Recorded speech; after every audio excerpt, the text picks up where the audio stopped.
Hello guys, আজকে আবারও একটা নতুন ভিডিও নিয়ে চলে এসেছি। তো চলো শুরু করা যাক। আজকে তোমাদের সাথে নববর্ষে থালি শেয়ার করব। দেখো, প্রথমে বাটির মাপের এক বাটি ভাত নিয়েছি।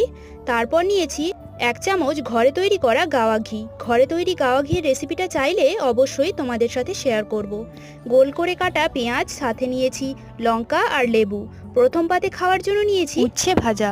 আর আজকে তো শাক খেতেই হবে, তার জন্য নিয়েছি কলমি শাক ভাজা আর নোটে শাক ভাজা, গোল গোল করে কাটা আলু ভাজা, আর নিয়েছি অনুষ্ঠান বাড়ির মতো ক্যারচা ক্যারচা করে কাটা পটল ভাজা। নিয়েছি ঢ্যাঁড়স ভাজা, নিম ফুল দিয়ে আলু, বেগুন, সজনে ডাঁটা আরও কিছু সবজি দিয়ে বানানো শুক্তো। তারপর নিয়েছি আলু দিয়ে মাংসর তরকারি, আমাদের গাছের আম দিয়ে বানানো টক মিষ্টি আমের চাটনি। শেষ পাতে খাওয়ার জন্য নিয়েছি কনডেন্স মিল্ক, দুধ, কাজু কিশমিশ দিয়ে বানানো পায়েস। আর ছিল মিষ্টি দই, গোলাপজাম, মিষ্টি।